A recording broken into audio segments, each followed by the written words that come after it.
Students, this is our lecture number 13 about the subject of literary criticism.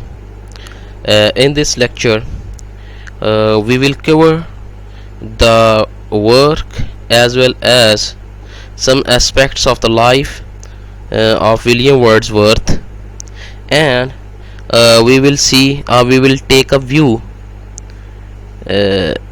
in term of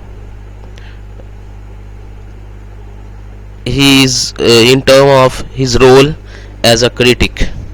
William Wordsworth as a critic, we will also see in this lecture. तीन चार चीज़ें हैं यहाँ पे. एक तो थोड़ा सा हम उसका लाइफ का बायोग्राफी के कुछ एलिमेंट्स, कुछ एस्पेक्ट्स को हम देखेंगे. सेकंड वन जो है वो उसका वर्क, जो लिटरेरी वर्क है विलियम वर्ड्सवर्थ का, उसका एक व्यू लेंगे. और थर्ड वन ये है उसकी जो क्रिटिकल अप्रोच है, उसका जो एक एज अ क्रिटिक करेक्टर है लिटरेरी क्रिटिसिज्म की हिस्ट्री में, उसको हम एक एक्सप्लेनेटरी जो है उसको हम टेक करेंगे यहाँ पे इस लेक्चर में. So let's move on to our first slide, that is the life of Wordsworth. He was born on 7th April 1770 in Cumberland, England. England के अंदर ये पैदा हुआ है 1770 में. ठीक है. His father's name was John Wordsworth. इसके जो बाप था या इसका जो फादर था उसका नाम जॉन था. His parents lost when he was 13 years old. ये एक बड़ी एक बात है, एक important. I think his father was lost when he was at the age of 8 years. When he was 8 years old, then his mother died after the 5 years of his father. ठीक है. 8 साल की उम्र में उसका जो है वो वालिद फोत हुआ है, फादर की डेथ हुई है, और 13 साल में 5 साल बाद उसकी मदर की डेथ हो गई है. ठीक है.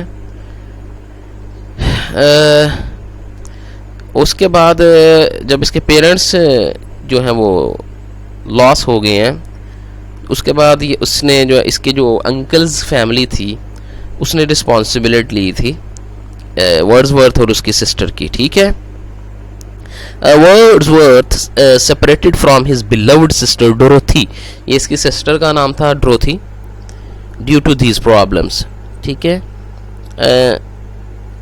प्रॉब्लम्स, इश्यूज बन गए थे फैमिलीज के, जिसकी वजह से इसकी बहन को इससे जुदा होना पड़ा. इसकी बहन जो थी वो इसके अंकल्स के पास थी, और वर्ड्सवर्थ से काफ़ी ज़्यादा मोहब्बत करता था अपनी सिस्टर से. और क्योंकि वर्ड्सवर्थ जो है वो ये छोटा था अपनी बहन से, और इसने जो है ना वो एजुकेशन के लिए इसको घर से जाना पड़ा छोड़ के. With the help of his 2 uncles, he got admission in a local school, then in Cambridge. अपने 2 अंकल्स की वजह से, उनकी रिकमेंडेशन से, उनकी सपोर्ट से, ठीक है, वो एक बिलोंग करते थे एक अच्छी फैमिली से, इसलिए उनकी जो है ना वो सिफारिश पर इसको एडमिशन दे दिया गया लोकल स्कूल के अंदर, और फिर इसको कैम्ब्रिज के अंदर एडमिशन मिल गया. He completed his BA in 1791 from saint John's college. Saint John's college से इसने 1791 के अंदर अपनी ग्रेजुएशन की है, BA की है इसने वहाँ से. Then in 1795 he received his legacy and met with S.T. Coleridge, settled in Raystown with his sister. 1795 के अंदर इसकी जो विरासत थी, जो विरासती जो एक इसकी ज़मीन थी ना, वो इसको मिल गई. ठीक है. और 1795 के अंदर ही ये S.T. कॉलरिज के साथ इसकी मीटिंग हुई है. ठीक है. इसकी मुलाकात हुई है, वहाँ पे इंट्रोड्यूस्ड हुए हैं दोनों एक दूसरे के साथ. वर्ड्सवर्थ का जो सेकंड जो सक्सेसर है ना वो S.T. कॉलरिज ही है. ठीक है. ये भी रोमांटिक था, तो इसके साथ इसकी मीटिंग हुई 1795 में, और दोनों ही जो सेटल डाउन होने हैं रेसडाउन के अंदर. ठीक है. रेसडाउन के अंदर फिर ये इसकी सिस्टर जो थी वो भी इसके साथ ही सेटल्ड हुई है. जो ड्रोथी थी वो अपने भाई के साथ ही सेटल डाउन हुई है रेसडाउन में. इनके साथ एस.टी. कॉलरिज का घर भी इनके साथ ही था, ठीक है, नेक्स्ट डोर उसका था, ये नेबर थे, आपस में वहाँ पे रहे हैं और वहाँ पे इन्होंने फिर इकट्ठा काम शुरू किया। इन 1802 ही मैरिड टू मैरी हुचिनसन, ठीक है, इसने ये मैरी हुचिनसन से शादी की है। मैरी हुचिनसन इनकी वो आया थी जिसने जो है ना काफ़ी अरसे तक इसकी बहन का ख्याल रखा है इसके बाद वर्ड्सवर्थ के बाद, तो उसके साथ इसने जो है ना वो शादी की है। इससे पहले इसकी एक शादी और थी, वो फ्रांस के अंदर इसने की थी जब ये फ्रांस में रहा है, ठीक है। वहाँ पे उसकी एक बेटी थी कैरोलिन के नाम से, जो कि उसकी माँ ने उसके वो रख लिया था। वर्ड्सवर्थ वहाँ से भाग आया था कुछ प्रॉब्लम्स की वजह से, गवर्नमेंट इश्यूज थे, तो वो कैरोलिन इसकी जो एक बेटी थी, डॉटर थी, वो वहीं पे रह गई अपनी मदर के पास, तो ये वहाँ से छोड़ आया था। सो ही वॉज डाइड इन 23 अप्रैल 1855, 1850 में ये इसकी डेथ हुई है, और 23 अप्रैल में, during the time living in France. ये देखा ना, फ्रांस के अंदर जब ये रहा है, वहाँ पे ये फ्रेंच रेवोल्यूशन के साथ फेमिलियराइज्ड हुआ है, इसके ऊपर काफ़ी असरात मुरतब हुए हैं, और इसका ही जो एक रिवोल्ट था जिसने जो है ना नेचुरलिज्म की तरफ जो है ना इसको टर्न किया है या मूव किया है वर्ड्सवर्थ को। फ्रेंच रेवोल्यूशन के अंदर ब्लड शेड बहुत हुआ था, यानी कि खून बहुत ज़्यादा बहा था, लोगों के कत्लो गारत हुई थी, ठीक है जी, जिसकी वजह से वर्ड्सवर्थ जो था वो बहुत डिसहार्ड हुआ है, और उसने फिर जो है ना ये अर्बनाइजेशन जो लाइफ है, या जो एक लाइफ ऑफ मटीरियलिस्टिक जो लाइफ थी, इससे इसका दिलो चाट हो गया, और इसने फिर मूव किया है रूरल लाइफ की तरफ या नेचुरल लाइफ की तरफ, ठीक है जी। यही इसका टर्म बना बेसिकली, टर्निंग पॉइंट था इसकी लाइफ का, French revolution. What are the different literary works that are associated to the William Wordsworth? His earliest poetry was published in 1793 in the collections of Evening Walks and Descriptive Sketches. Evening Walks और Descriptive Sketches के नाम से एक collections निकली थी, ठीक है। उसके अंदर सबसे पहले 1793 के अंदर इसने अपनी पब्लिश की है पोइट्री, सबसे पहली पोइट्री इसकी इवनिंग वॉक्स और डिस्क्रिप्टिव स्केचेस के अंदर पब्लिश हुई है। ये ट्यूटोरियल्स थे, बेसिकली जर्नल्स थे। Coleridge and Wordsworth published their famous work lyrical ballads in 1798। 1798 के अंदर लिरिकल बैलेड्स दोनों ने मिलकर जो है ना, लिरिकल बैलेड्स बेसिकली रोमांटिक्स की जो है ना वो, या रोमांटिक्स की जो एक बाइबल है इसको कह लें। लिरिकल बैलेड्स जो था वो एक कंपाइल्ड वर्क था, किसका, वर्ड्सवर्थ का और कॉलरिज का, दोनों का जो पोइट्री का जो काम था वो दोनों ने इकट्ठा काम किया था, और उन्होंने कंपाइलेशन की थी, और उसको उन्होंने नाम दिया था लिरिकल बैलेड्स का। इसकी एक्सप्लेनेशन इंशाल्लाह नेक्स्ट जब वर्ड्सवर्थ के ऊपर लेक्चर्स होंगे उनके अंदर इसकी एक्सप्लेनेशन और डिस्क्रिप्शंस आएगी लिरिकल बैलेड्स की, हम इसको एक्सप्लेनली देखेंगे वहाँ पे। In 1798 he started to write a philosophical autobiographical poem. इसने ऑटोबायोग्राफिकल पोएम लिखना शुरू की थी 1798 के अंदर,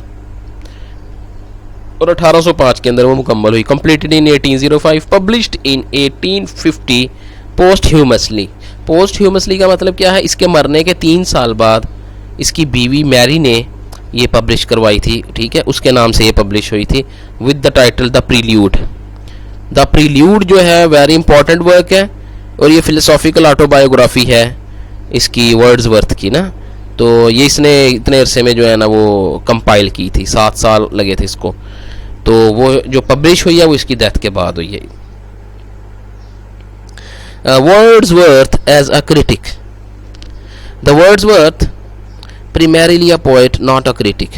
जी बुनियादी तौर पर वर्ड्सवर्थ एक पोएट है, क्रिटिक नहीं है, ये एक जहन में रखनी है बात आपने, primarily पोएट है वो, ठीक है। he has left no comprehensive treatise on criticism। कोई इतना comprehensive वर्क जो है इसलिए उसका क्रिटिसिज्म पे नहीं हमें मिलता, यानी कि एक बड़ा एक शानदार किस्म का या बड़ी एक comprehensive किस्म का जो नोट्स है ना उसके, जो जिसको हम क्रिटिसिज्म कैसे टाइटल्ड कर सकें, वो इस तरह के हमें को उसका वर्क जो है ना अवेलेबल नहीं है कहीं भी। The core of his criticism is as inspired as his poetry. उसका जो क्रिटिसिज्म का जो कोर है ना, ठीक है, उसकी जो बेस है, उसकी जो स्पिरिट है, वो बिल्कुल इसी ही तरह ही इंस्पायर्ड है जैसे कि उसकी पोइट्री है, पैशन से भरी हुई है, इमोशन से भरी हुई है, ठीक है। As Chapman says that he has not said even a single word.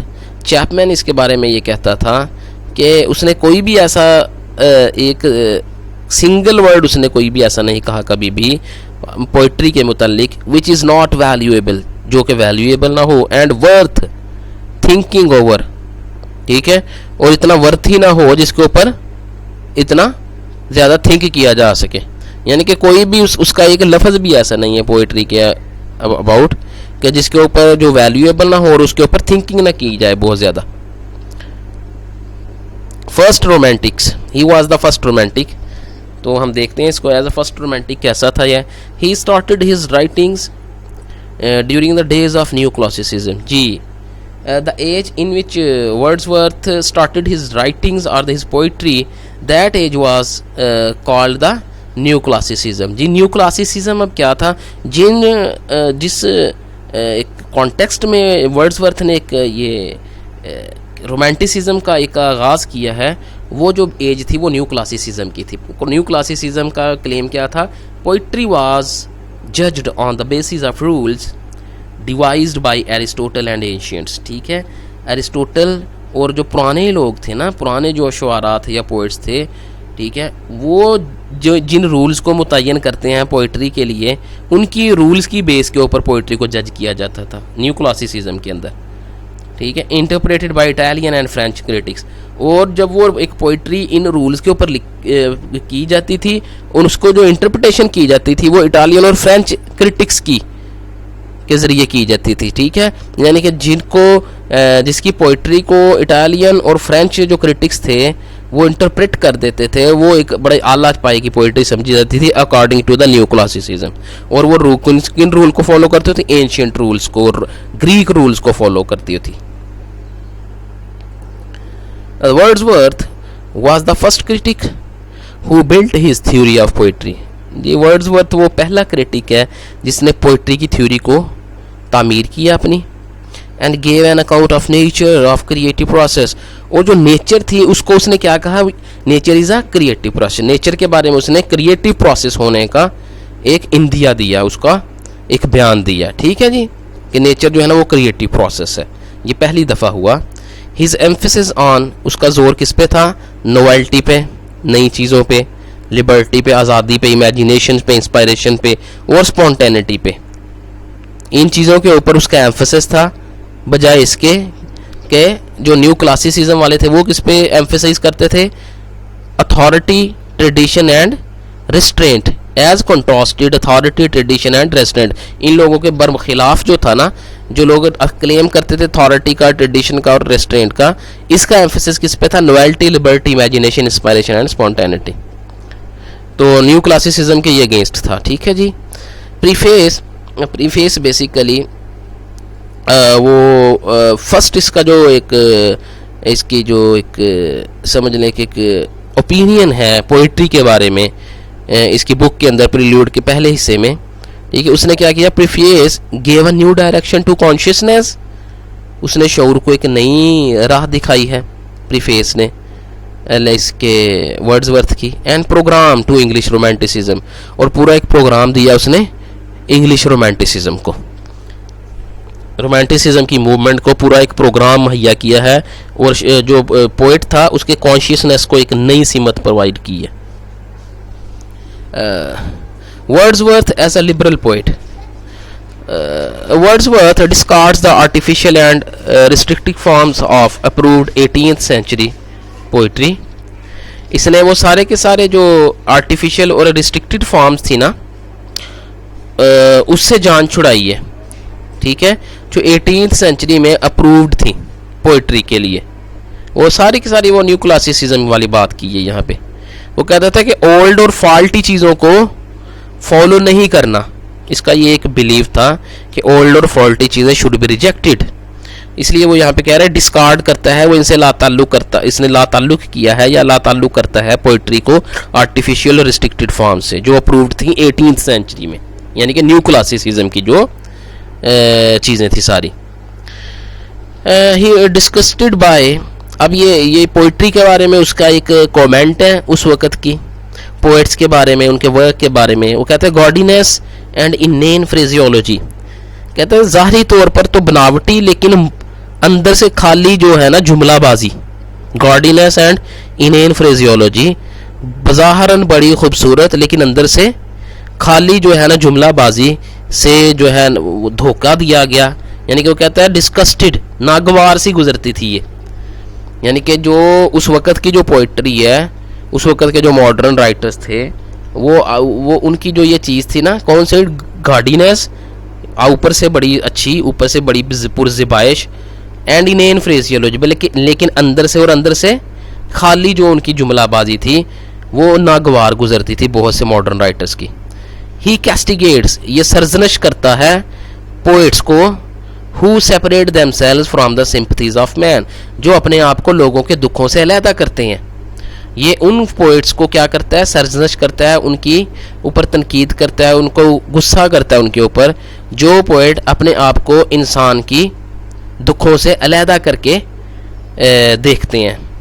And indulge in arbitrary and capricious habits of expression, और इस ये क्या उसमें डालता है, और उसमें वो क्या डालते हैं, यानी कि अब सिंपथी तो ख़त्म हो गई ना, अब सिंपथी की जगह वो क्या डालेंगे, अब आर्बिट्ररी, अपनी मनमाने मनचाही चीज़ें, and capricious habits of expression, और आदात को बिगाड़ने वाले एक्सप्रेशन, लोगों की जो है एक नेचर को, ये कैप्रिशियस हैबिट्स ऑफ एक्सप्रेशन का मतलब यहाँ पे ये है कि लोगों की फितरत को बिगाड़ने वाले जो एक्सप्रेशन है वो उसके अंदर डालते थे, क्योंकि वो सिंपथी से तो वो अलहदा हो गई ना।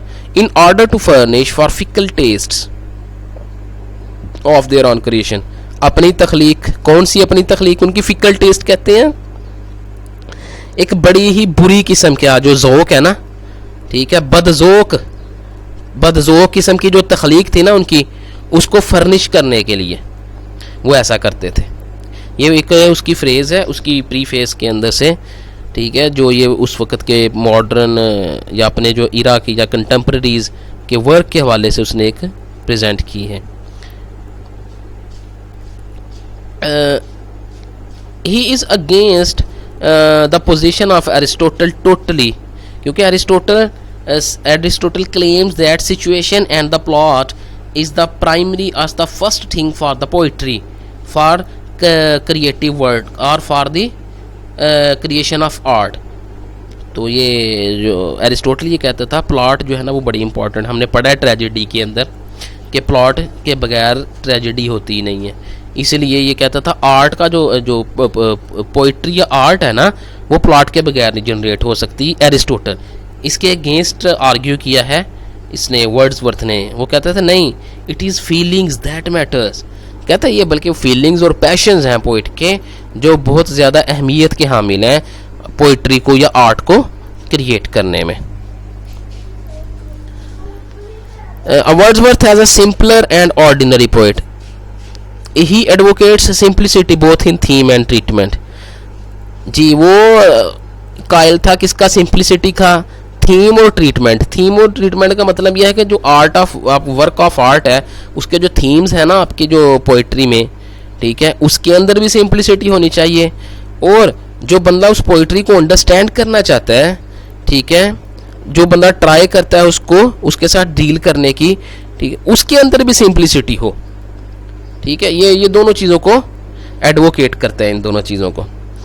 Choice of the subjects from humble and rustic life, ये कहता था कि जो पोइट्री के मज़ामीन है ना, आर्ट के वर्क ऑफ आर्ट के जो मज़ामीन है, उनके जो सब्जेक्ट्स हैं, उसके जो उन्वान है, वो ये कहाँ से लेता है, हम्बल और रस्टिक लाइफ।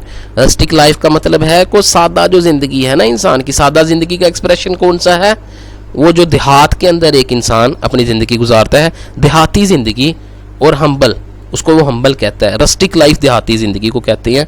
वहाँ से वो कहता है कि अपने पोइट्री के जो है ना वो उन्वान और सब्जेक्ट्स और मज़ामीन जो है ना एक पोइट को लेने चाहिए, वहाँ से चॉइस करनी चाहिए। उसकी वजह यह है कि वो नियर टू रियलिटी है, ठीक है। He portrays the emotions of village girl and peasant. अब ये जो है ना, इसलिए उसकी पोइट्री के अंदर जो एक गांव की लड़की या गांव का किसान या वहाँ पे काम करते हुए खेतों के अंदर जो मजदूर है ना, उनके इमोशंस को वो पोर्ट्रे करता है अपनी पोइट्री के अंदर जगह जगह पे। ये देखेंगे हम उसकी क्रिटिसिज्म के अंदर नेक्स्ट जो टॉपिक्स आएंगे हमारे। He demands that poet should use the language of common man. Actual demand ये थी, वो कहता है कि पोएट को कॉमन मैन की लैंग्वेज यूज करनी चाहिए पोइट्री के लिए, क्योंकि जो पोइट्री है उसका एक जबरदस्त स्टेटमेंट है। वो कहता था man's speak to man. Poetry में जो इंसान है वो दूसरे इंसान से बात करता है, ठीक है। और इंसान जो दूसरे आम इंसान से वही बात करेगा जिसकी लैंग्वेज में कॉमननेस होगी, कॉमनैलिटी होगी ना, वही फिर उसको एड्रेस करेगा ना कॉमन मैन की जो कॉन्शियसनेस को। अदरवाइज जो है ना वो एड्रेस नहीं कर पाएगा। इसलिए जो आर्टिफिशियल लैंग्वेजेस हैं, जो पोएट जो है वो डिफरेंट टेक्निक्स और डिफरेंट डिवाइसेस के ज़रिए जो थे ना वो पुट करते थे, वो उनको रिजेक्ट करता था। इसीलिए वो कहता था ये कॉमन मैन के कॉन्शियसनेस को एड्रेस ही नहीं करती ये वाली language. So the poet should use the common language of common man, ठीक है। जैसा कि प्रोज लैंग्वेज है, क्योंकि प्रोज लैंग्वेज हर एक को लिए अंडरस्टैंडेबल है, हर एक के उससे गेट कर लेता है मीनिंग को ईजीली, ठीक है। उसको कोई मतलब है कि मेटाफोरिकल लैंग्वेज को सीखना नहीं पड़ता, लर्न नहीं करना पड़ता मैसेज को समझने के लिए। He should aim at keeping the reader in the company of flesh and blood. उसका जो मकसद था इसका वर्ड्सवर्थ का, उसका पर्पस ये था, उसका एम ये था, वो रीडर को पोएट के साथ रखना चाहता था। फ्लैश एंड ब्लड का मतलब ये है वंस रिलेटिव, ठीक है। कोई भी आपका जो प्यारा है ना उसको अपने करीब रखना, अपने अल्फाज, अपनी ज़ुबान और अपने मानी के ज़रिए, ठीक है। वो कहता था कि रीडर जो है वो उसको मुस्तकिल तौर पर परमानेंटली कहाँ पे रहना चाहिए, उसको जो पोएट है उसकी कंपनी के अंदर। वो कंपनी वो कैसे रहेगा, flash and blood, company of flesh and blood, यानी कि जो फ्लैश एंड ब्लड का मतलब ये है कि ज़ाहरन भी फितरतन भी पोएट जो है वो उस रीडर के साथ उसकी मैचिंग है, और जो शऊरी तौर पे कॉन्शियसली भी, ठीक है, मेंटली भी उसकी जो है वो मैचिंग है किसके साथ, रीडर के साथ। ये है फ्लैश एंड ब्लड का मीनिंग जो है। वो कहता था इस तरह से जो रीडर है वो कंपनी में रहेगा किसके थ्रू, फ्लैश एंड ब्लड, यानी कि वो बाय नेचर भी मैच करे उसके साथ, ठीक है। और उसकी क्योंकि उसकी नेचर मैच करती है ना रीडर के साथ पोएट की, अकॉर्डिंग टू वर्ड्सवर्थ। तो कहता है उसका जो माइंड है, उसके अंदर माइंड में जो मीनिंग है वो भी उसके साथ मैच करने चाहिए। इस तरह जब दोनों में मैचिंग होगी तो रीडर भी उसकी कंपनी के अंदर रहेगा पोएट की, ठीक है जी। That is all from my side and you can ask me any question at my WhatsApp number. Thank you.